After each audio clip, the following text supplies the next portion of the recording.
మామా చెప్పరా. మన పల్నాడు జిల్లాలో కాదు, గుంటూరు జిల్లాలో కాదు, ప్రకాశం జిల్లాలో, ఏపీలో అసలు టోటల్ ఇండియా మొత్తం మీద బెగ్గర్స్ ఎంతమంది ఉన్నారు మొత్తం లిస్ట్ కావాలి నాకు. ఎందుకురా? సామాజిక స్పృహ కల్పిస్తాను రా. అసలు మన ఇండియాలో బెగ్గర్స్ అనే వాళ్ళు లేకుండా చేస్తా, అందరికీ డబ్బులు ఇస్తా, ఉచిత వైద్యం కల్పిస్తా, ఉద్యోగాలు కల్పిస్తా. ఏంటి నాన్న కుబేరా సినిమా చూసావా? యా, ఇందాకే మ్యాట్నీ షో చూసి వస్తున్నా. ఇప్పుడు అది కాదురా ఇంపార్టెంట్, ఇండియాని ఎలా డెవలప్ చేస్తున్నా చూడరా. స్కాములు చేసే వాళ్ళని, బ్లాక్ మనీ తెచ్చుకునే వాళ్ళని మొత్తాన్ని లేపేస్తా చూడు. సర్లే కానీ అకౌంట్ 500 కొట్టరా. డబ్బులా?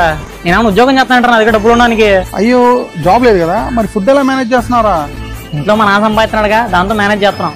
జాబు లేదు, జేబులో రూపాయి లేదు, ఇంటి గురించి ఆలోచనే లేదు. దేశం నాశనం అవుతుంది ఎవరి వల్ల కాదురా, నీలాంటి బేవర్స్ వల్లే. ఎవడి పని వాడు చేస్తే అంతా బానే ఉంటది. మనకి మన గురించి ఆలోచన తక్కువ, పక్కన వాడి గురించి ఆలోచన ఎక్కువ. ముందు జాబ్ తెచ్చుకొని ఇంట్లో వాళ్ళని చూసుకోరా ముండా. కరెక్టే, ఇవన్నీ మనకెందుకు, మనకే ఉద్యోగం లేదు. మనం సినిమా చూసి బయటికి మామూలుగా వస్తే బాగుంటుంది. ఈ 1 minute మోటివేషన్ మనకు అవసరం. పోయిరా పోయిరా పోయిరా పోయిరా మావా.